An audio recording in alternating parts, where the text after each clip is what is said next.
मंच पर आसीन जिंदाबाद जिंदाबाद उत्तर प्रदेश के निकाय चुनाव की चुनाव समिति के अध्यक्ष भाई सभाजीत सिंह जी, दिल्ली के हमारे गोकुलपुरी क्षेत्र से विधायक चौधरी सुरेंद्र सिंह जी, वाराणसी के जिलाध्यक्ष भाई आर.एस. पटेल जी, बौद्ध प्रांत के प्रभारी डॉक्टर अनुराग मिश्रा जी, सैनिक प्रकोष्ठ के हमारे प्रदेश के अध्यक्ष कमांडो अशोक जी, पंचायत प्रकोष्ठ के प्रदेश के अध्यक्ष हमारे साथी विनय पटेल जी, पूर्वांचल के प्रांत के प्रभारी भाई अभिनव राय जी, और आज के आयोजन में जिन्होंने दिन रात परिश्रम करके इतने बड़े कार्यक्रम का आयोजन किया है, मैं धन्यवाद देना चाहता हूं आपके प्रांत के अध्यक्ष पवन तिवारी जी को कि इतने अच्छे कार्यक्रम के आयोजन में उन्होंने अपनी महत्वपूर्ण भूमिका निभाई। चुनाव समिति के हमारे सदस्य भाई अनूप पांडे जी, अनूप जी, आप सबका और जिन पदाधिकारियों का मैं नाम नहीं ले पा रहा हूं सबसे क्षमा प्रार्थी हूं। काशी प्रांत के अलग अलग जिलों से आए हुए सभी साथियों का हृदय से काशी की धरती पे स्वागत, अभिनंदन और वंदन करें।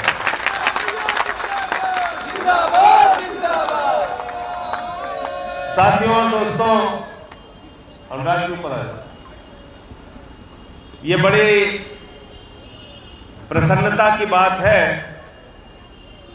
कि नगर निकाय का चुनाव जो नवंबर या दिसंबर महीने में होने जा रहा है उत्तर प्रदेश के अंदर, ऐसी अब तक सूचना है, उसके लिए हम लोगों ने उत्तर प्रदेश के 8 प्रांतों में कार्यकर्ता सम्मेलन रखने का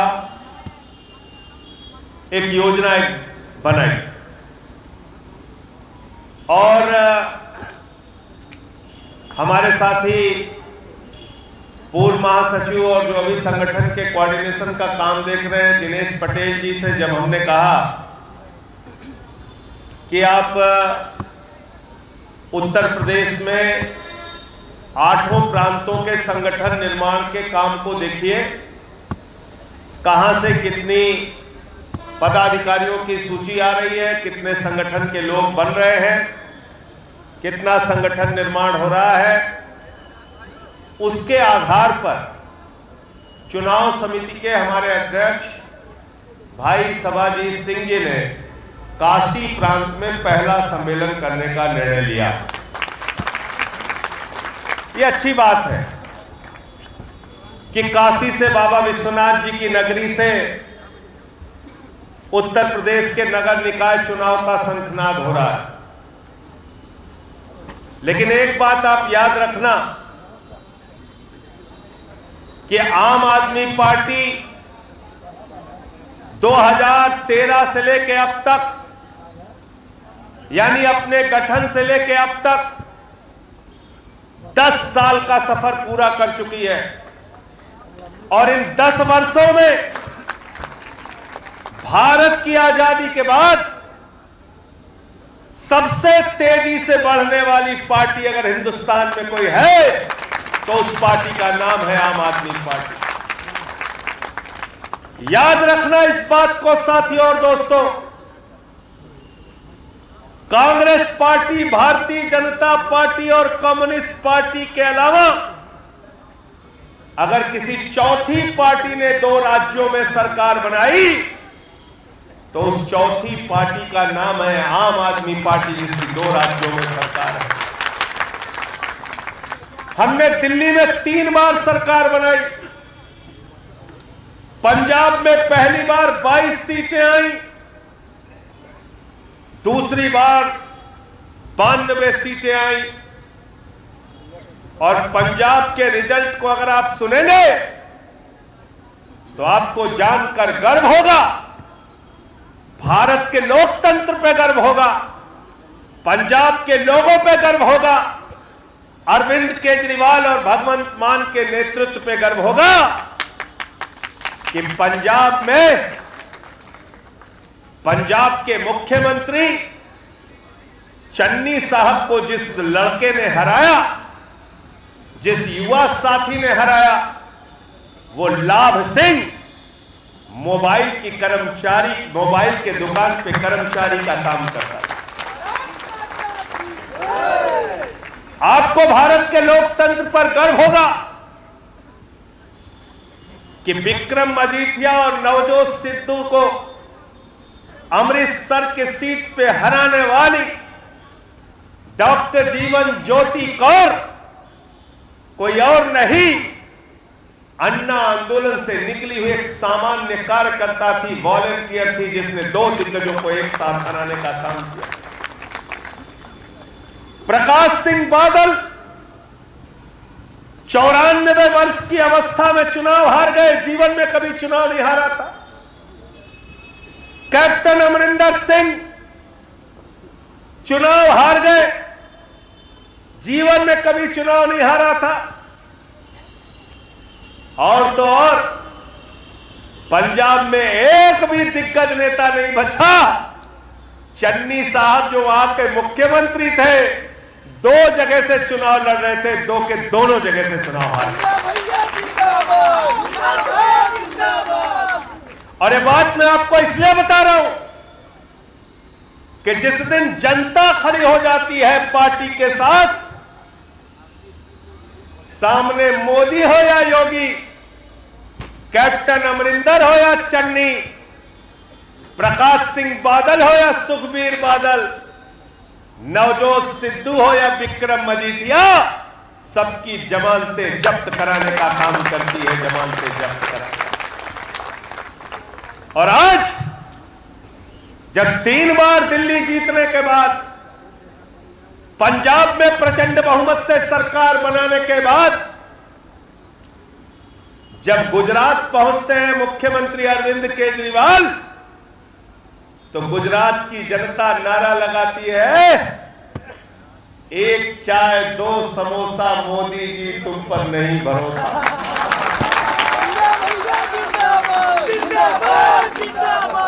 एक चाय 2 समोसा, मोदी तुम पर नहीं भरोसा, नारा लग रहा है गुजरात में।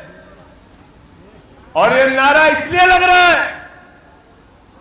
कि केजरीवाल ने दिल्ली में जो कुछ कहा उससे ज्यादा काम करके दिखाया।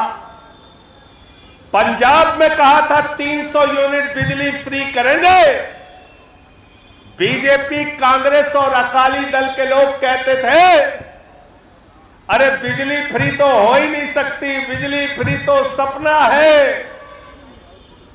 उस गरीब आदमी के सपने को सच करके भगवंत मान जी ने दिखाया। 1 जुलाई से पूरे पंजाब में 300 यूनिट बिजली फ्री हो गई। और गुजरात में केजरीवाल जी पहुंचे।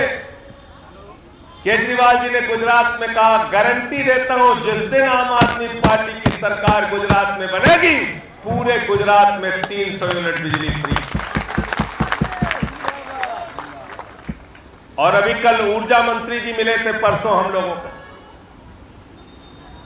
तो पंजाब के ऊर्जा मंत्री ने बताया कि 54 लाख घर के जो बिजली के कनेक्शन थे, उसमें से 41 लाख लोगों का बिजली का बिल 0 आया। 0 0 0।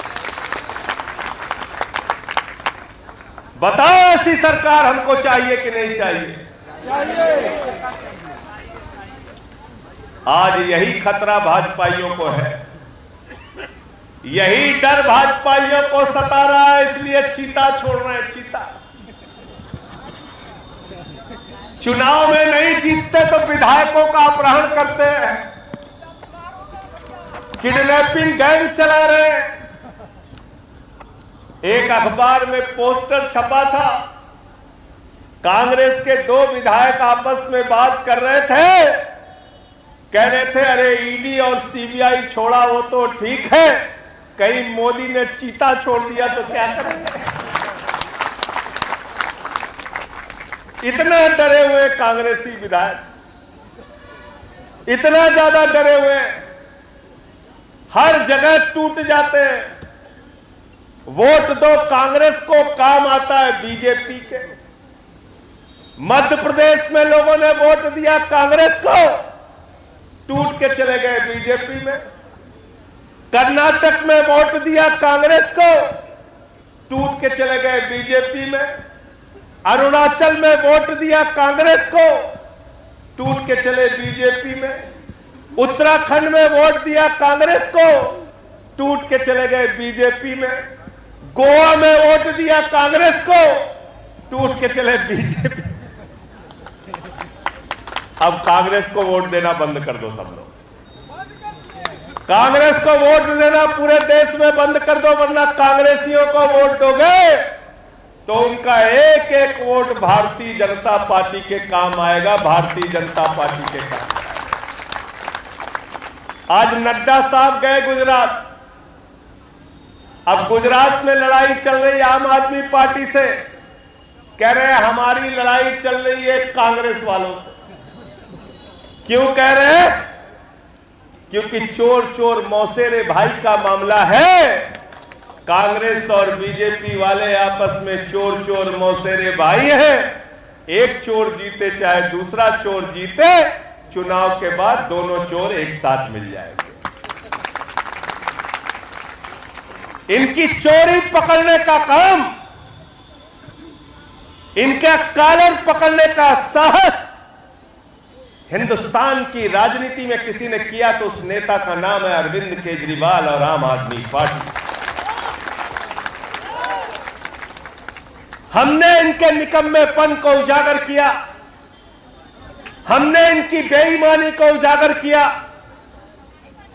ये जो चंद लोगों की लूट का धंधा देश के अंदर चला रहे थे, अरविंद केजरीवाल ने कहा कि नहीं, जनता के टैक्स का पैसा जनता के काम में आएगा। जनता के टैक्स का पैसा जनता को बिजली फ्री देने के काम में आएगा, पानी फ्री देने के काम में आएगा, इलाज फ्री देने के काम में आएगा, स्वास्थ्य फ्री देने के काम में आएगा, माताओं बहनों के लिए दिल्ली में बस की यात्रा फ्री करने के काम में आएगा, बुजुर्गों के लिए तीर्थ की यात्रा फ्री करने का काम किया अरविंद केजरीवाल ने। अरविंद केजरीवाल ने अभी एक नारा दिया है, मेक इंडिया नंबर 1। क्या नारा दिया है? भारत को दुनिया में नंबर 1 देश बनाना है। यह सपना आप लोगों का है कि नहीं? हाथ उठा के बताइए, कौन कौन भारत को दुनिया में नंबर 1 बनाना चाहता है? सबके हाथ उठे, किसका हाथ नहीं उठा? सबका उठा है। सब लोग बनाना चाहते हैं। डॉक्टर साहब कह रहे हैं दोनों हाथ उठा के बनाना चाहते हैं। आम आदमी पार्टी जिंदाबाद। नीचे कर लो। अरविंद केजरीवाल जिंदाबाद। तो भारत दुनिया का नंबर 1 देश कैसे बनेगा भाई? हमारी माताएं बहनें बैठी हैं, अगर इनके बच्चों को अच्छी शिक्षा नहीं मिलेगी तो क्या भारत दुनिया का नंबर 1 देश बन सकता है? बताओ जरा हमको।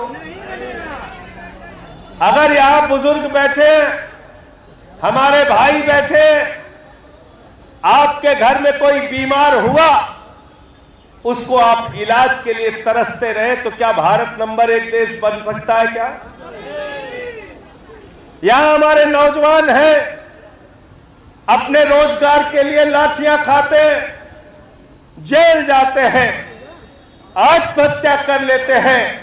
अगर नौजवानों को रोजगार नहीं मिलेगा तो क्या भारत नंबर 1 देश बन सकता है?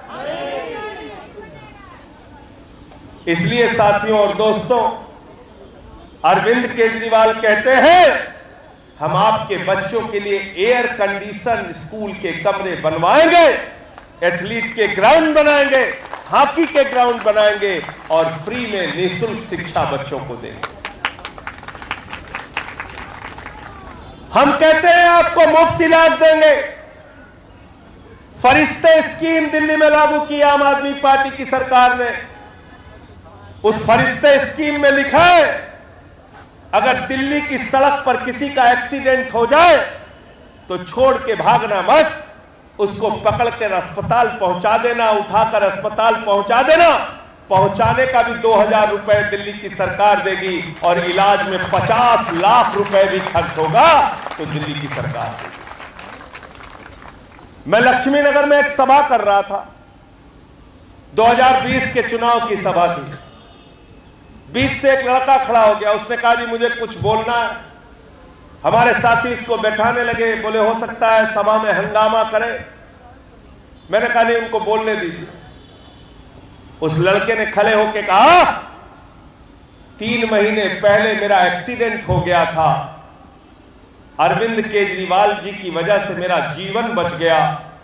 मेरे माँ बाप के पास इलाज का पैसा नहीं था, 36 लाख रुपए का इलाज दिल्ली की सरकार ने कराया। कितने का?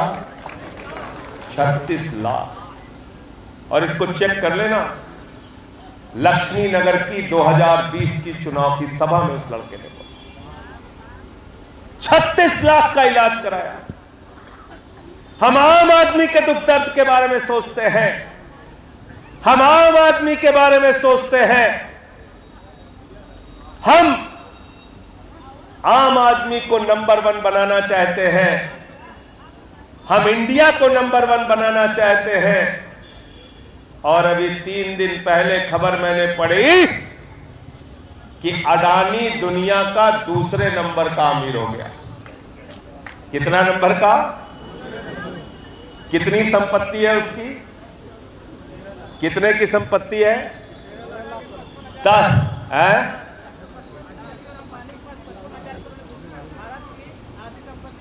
13 लाख करोड़ की संपत्ति। कितने की? और बैंक से कर्जा कितना मिला है मालूम है आपको? कितना मिला है? 2.5 लाख करोड़ रुपए एक आदमी को कर्जा मिला है। कितना? 2.5 लाख करोड़ रुपए। यहां हमारी बहनें बैठी हैं, इसमें से कोई 2 लाख का भी कर्जा लेकर दिखा दे। 2.5 लाख का कर्जा आप लेने जाइए, 20 कागज आपसे मांगेंगे, चप्पल घिस जाएगी आपकी।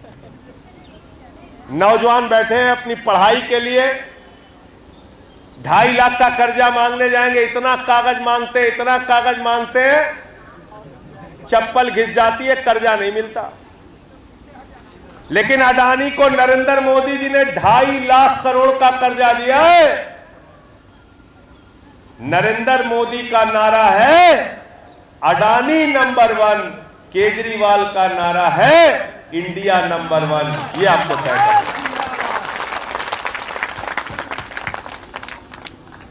अडानी को नंबर 1 बनाने में लगे, देश की संपत्ति बेच रहे हैं, रेल बेच रहे हैं, सेल बेच रहे हैं, कोल इंडिया बेच रहे हैं, बीपीसीएल बेच रहे हैं, एफसीआई बेच रहे हैं, एलआईसी बेच रहे हैं, बैंक बेच रहे हैं, सड़क बेच रहे हैं, बिजली बेच रहे हैं, पानी बेच रहे हैं, पूरा हिंदुस्तान बेच रहे हैं। 6.5 लाख करोड़ की संपत्ति भारत की बेच रहे हैं, भारत की सरकारी कंपनियां बेच रहे हैं। और जब भारत की सरकारी कंपनियां बिक जाएंगी, जब पीएसयू सार्वजनिक उपक्रम बिक जाएंगे, तो आरक्षण भी खत्म हो जाएगा। आरक्षण भी खत्म हो जाएगा। तो मोदी जी ये काम कर रहे हैं, भाजपा वाले ये काम कर रहे हैं। अरविंद केजरीवाल और आम आदमी पार्टी का कार्यकर्ता कहता है भारत माता की जय, हम अपने बच्चों को अच्छी शिक्षा देंगे। मोदी जी कहते हैं भारत माता की जय, हम भारत की रेल बेचेंगे।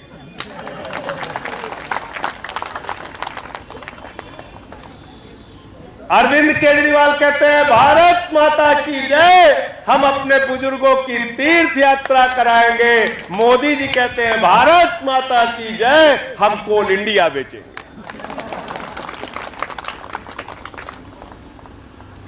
अरविंद केजरीवाल और आम आदमी पार्टी के सिपाही कहते हैं भारत माता की जय, हम इस देश के नौजवानों को रोजगार देंगे। दिल्ली में, पंजाब में रोजगार देना शुरू कर दिया। मोदी जी कहते हैं भारत माता की जय, हम स्टील अथॉरिटी ऑफ इंडिया बेचेंगे, LIC बेचेंगे। ऐसे भारत माता की जय होगी क्या भाई? ऐसे जय होगी क्या? बताइए। देश बेच बेच के भारत बेचो, भारत माता की जय। वाह भाई वाह। भारत की संपत्ति को बढ़ाने वाले लोग सपूत कहलाते हैं, भारत की संपत्ति को बेचने वाले लोग कपूत कहलाते हैं। एक कपूत सरकार हिंदुस्तान में चल रही है और भारत माता की जय होगी भारत की संपत्ति को बढ़ाकर, अच्छी शिक्षा देके, अच्छा इलाज करा के, बुजुर्गों को तीर्थ यात्रा देके, देश को तरक्की के रास्ते पर ले जाके, नौजवानों को रोजगार देकर भारत माता की जय होगी। भारत की संपत्ति बेच के भारत माता की जय। कहते हैं हम देशभक्त हैं, वाजपेयी कहते हैं हम राष्ट्रवादी हैं, कहते हैं हम देशभक्त हैं। मैंने पूछ लिया है टीवी चैनल पे, हमने कहा बेईमान, तुम्हारा तो बहुत पुराना रिकॉर्ड है। तुम्हारा राष्ट्रीय अध्यक्ष कैमरे पर रिश्वत लेते हुए पकड़ा गया, रक्षा सौदे में दलाली खा रहा था। कौन? बंगारू लक्ष्मण, इनके राष्ट्रीय अध्यक्ष थे। 1 लाख रुपए की रिश्वत ले रहे थे, कैमरे पर पकड़े गए, उनको सजा हुई। उस समय लोग लाख रुपया नहीं कहते थे, किसी को 10 लाख रुपए चाहिए तो लोग कहते थे 10 बंगारू दे दो, 10 बंगारू दे दो। अभी भाजपाइयों का नया नाम क्या पड़ गया है? क्या पड़ गया? क्या पड़ गया? सबको मालूम है भाई, ताली बजा दो अपने लिए एक बार। सबको पता चल गया। भाजपाइयों को अब लोग क्या कहते हैं? भारतीय खोका, भारतीय खोका। और कैसे इसकी शुरुआत हुई? महाराष्ट्र से। अभी शिंदे को खरीद लिया भाजपाइयों ने, तो शिवसेना वाले वहां नारा लगा रहे थे, जब वो लोग अंदर जा रहे थे विधानसभा में, तो लोग नारा लगा रहे थे 50 खोके एकदम ओके, 50 खोके एकदम ओके। खोका पार्टी हो गई, खोका पार्टी। मैंने बोला संबित पात्रा को, मैंने कहा पात्रा जी आप लोग हाफ पैंट पहन के हिंदुस्तान बदलने निकले थे यार। भाजपाइयों को लोग देखते हैं, कहते हैं खोका जा रहा है, खोका जा रहा है। खोका हो गए लोग, भारतीय खोका पार्टी। क्या कर रहे हैं? करोड़ों करोड़ की रिश्वत देकर विधायकों को खरीदने का काम कर रहे हैं। 285 विधायक पूरे देश में भाजपाइयों ने अब तक खरीदा है। कितना? किसी को 20 करोड़ दिया, किसी को 50 करोड़ दिया, किसी को 35 करोड़ दिया। ये पैसा आता कहाँ है? बेईमानी का। ये पैसा आता है पूंजीपति मित्रों से, उनसे दलाली खाकर, अडानी जैसे लोगों से दलाली खाकर, पूंजीपतियों से दलाली खाकर भारतीय जनता पार्टी ने जो लूट की है, उससे विधायक खरीदे जा रहे हैं। इनके खिलाफ हमें लड़ना पड़ेगा। भाजपा ये ऑपरेशन लोटस चला रहे हैं देश में। लोटस, लोटस, लोटस का मतलब होता है कमल का चुनाव चिन्ह। लेकिन मुझे शर्म आती है, दुनिया की सबसे बड़ी पार्टी भारतीय जनता पार्टी अपने चुनाव चिन्ह के नाम पर भ्रष्टाचार का ऑपरेशन करती है। ऑपरेशन लोटस विधायक खरीदो, ऑपरेशन लोटस विधायक खरीदो। जो प्रयोग शिंदे पर सफल हुआ, वो प्रयोग सिसोदिया ने दिल्ली में फेल कर दिया। जो प्रयोग शिंदे पे महाराष्ट्र में सफल हुआ, वो प्रयोग भगवंत मान ने पंजाब में फेल कर दिया। गोवा में कांग्रेस के कितने विधायक थे भाई? 11 थे। क्यों भाई? 11 थे। 11 में कितने बिक गए? सब लोग अखबार तो पढ़ते हो, पता है सबको। कितने बिक गए? कितने बचे?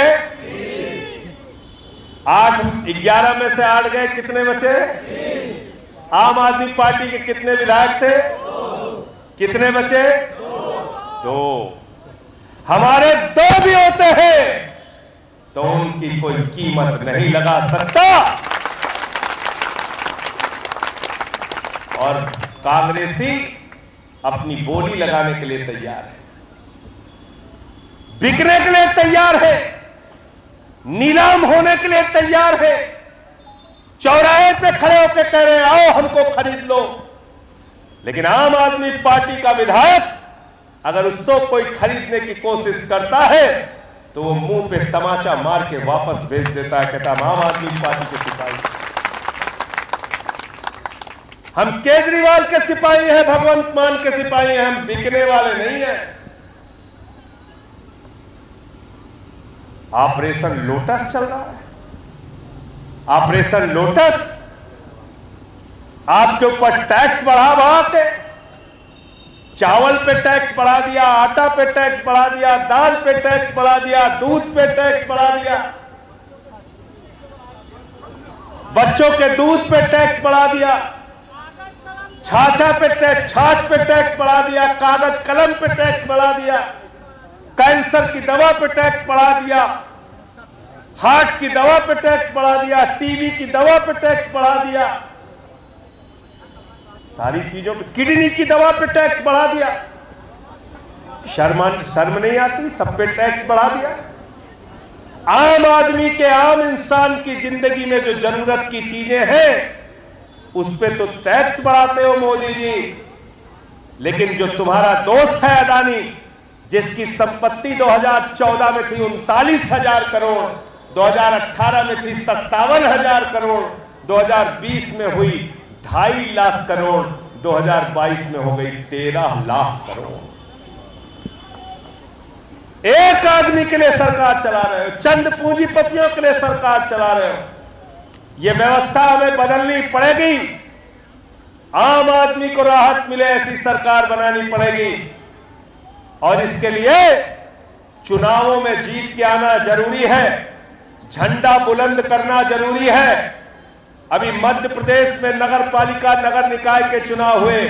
मध्य प्रदेश में आम आदमी पार्टी का एक मेयर सिंगरौली से जीत के आया है, हमारी बहन रानी अग्रवाल।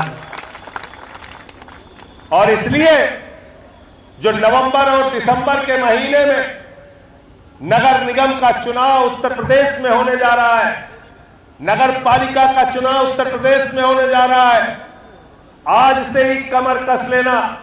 आपको चैन से नींद नहीं आनी चाहिए। मजबूत संगठन बनाइए, वार्डों में संगठन बनाइए, बूथों पे संगठन बनाइए, मोहल्ला प्रभारी बनाइए, एक एक वोट के लिए लोगों के पास जाइए। मजबूत संगठन बनाकर अपने नगर पालिका और नगर निगम के क्षेत्र में गंदगी का जो मामला हो उसके लिए संघर्ष करिए, भ्रष्टाचार का जो मामला हो उसके लिए संघर्ष करिए, हाउस टैक्स, वाटर टैक्स का जो मामला हो उसके लिए संघर्ष करिए, कर्मचारियों को फर्जी सफाई कर्मियों की नियुक्ति करके पैसा निकालने का जो मामला हो उसके लिए संघर्ष करिए, संगठन बनाइए, संघर्ष करिए, अच्छे प्रत्याशी उतारिए और आम आदमी पार्टी की झाड़ू चलाइए, झाड़ू चलाइए। तैयार है? तैयार है इसके लिए? और सबको बता देना, सबको बता देना कि एक चुनाव में मोदी को जिता दिया, एक चुनाव में योगी को जिता दिया। अरे ये तो नगर पालिका का चुनाव है, यहां तो सफाई की जरूरत है। और सफाई के लिए क्या चाहिए? सफाई के लिए क्या चाहिए? कह दो भाई 2 चुनाव में भाजपाइयों को जिता दिया, ये झाड़ू वाला काम हम लोगों को दे दो, तुम्हारे शहर को साफ करके दिखाएंगे, तुम्हारे शहर को अच्छा करके दिखाएंगे। मोदी जी की तरह फर्जी बातें करके नहीं। क्या कहा था? कह रहे थे काशी को क्यूटो बना देंगे, क्यूटो क्यूटो। हमने कहा मोदी जी क्यूटो कब बनाए तो नहीं पता चला, लेकिन लूटो कब बंद करोगे ये बता दो। लूटो कब बंद होगा? क्यूटो तो बन चुका जब, लूटो कब बंद होगा? क्यूटो बनाते बनाते जनता को कूटो कूटो। तो इसलिए काशी, आज बुनकर लोग हमारे पास मिलने के लिए आए थे, खून के आंसू रो रहे थे वो लोग। 2-2, 2,500 हजार रुपए एक मशीन का बिजली का बिल आ रहा है उनका। पहले 72 रुपए आता था। गलती हो गई मोदी जी को, योगी जी को लाके अब 2-2, 2,500 हजार रुपए के एक मशीन का बिल आता है। आने वाले संसद के सत्र में बुनकरों का मामला संसद में उठाऊंगा। और प्रधानमंत्री जी, मैं आपसे कहना चाहता हूं, इसको हिंदू मुसलमान के चश्मे से मत देखना। इसमें हिंदू का भी रोजगार जुड़ा है, मुसलमान का भी रोजगार जुड़ा है। बुनकरी के काम में हिंदू मुसलमान दोनों का रोजगार तबाह हो रहा है तुम्हारी नीतियों के कारण।